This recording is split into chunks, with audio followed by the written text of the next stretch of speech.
time to get to Never Too Personal. If you want to be a part of the show, email us at toopersonalpodcast@gmail.com, or you can send us a DM on social at toopersonalshow. This question is it worth trying to fix a relationship with my mother who is toxic? What an appropriate question for this week.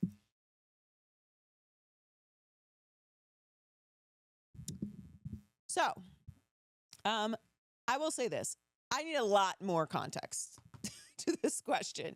I need to know what's happening now, what happened before, why is she toxic, what is the toxic, how long has this toxic experience been going on for, what are the dynamics of your relationship, of your family? There are a lot of questions that I have. So I can't answer this particular question directly.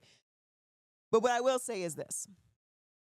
I am the final boss of cutting family off. Like, I do not care who you are to me. If you disrupt my peace consistently, if you are a person who completely lacks integrity and accountability, kindness, empathy, dignity, respect, you're not going to have a place in my life. I don't care if you are my family, my friends, my partner in business. I do not care about cutting people off. I feel nothing about it. And the reason I feel nothing about it is because you don't feel anything about it.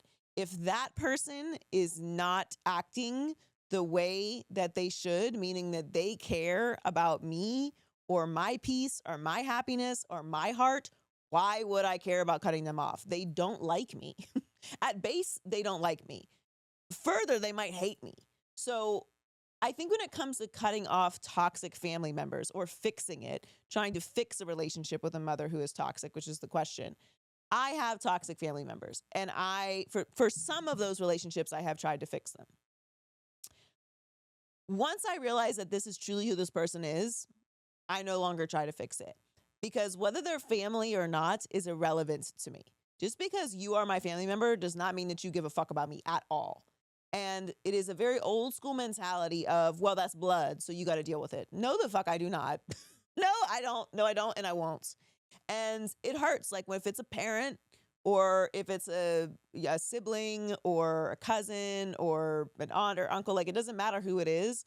If you've had a close relationship with that person and they continue to be toxic and not value you, it can really hurt to cut them off. And you might feel inclined to give them another chance and try to work through it.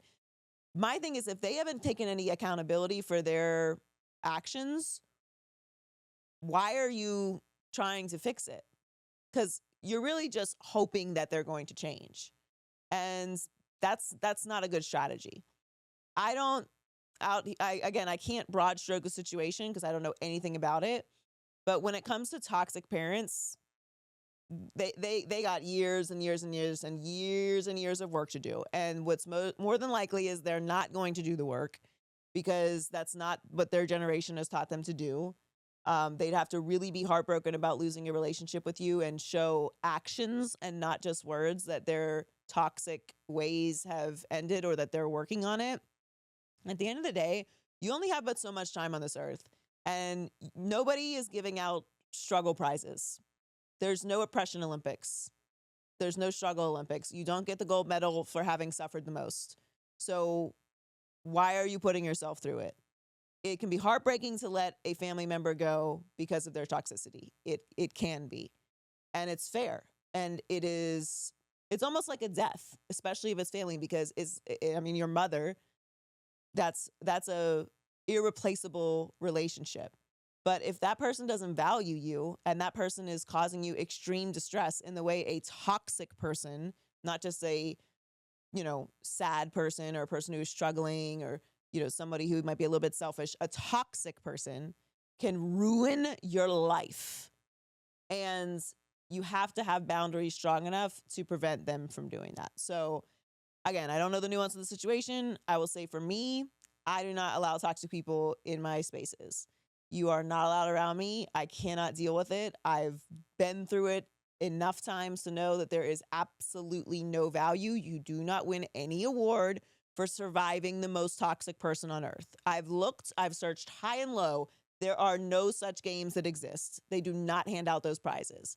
You get an L. That's what it is, especially if it's by choice. Sometimes with family, it can feel like it's not your choice, but your life is yours. And if this person is ruining it, they shouldn't have a space in your life. And they're not owed it, not by you or by anyone else. So I hope that helps. Good luck. That sounds horrible. And I'm sorry that's happening to you. But if you want to be a part of the show, twopersonalpodcast@gmail.com. And you can also DM us at twopersonalshow. Protect your peace and join us for the next episode. And make sure you hit subscribe and follow us. Bye.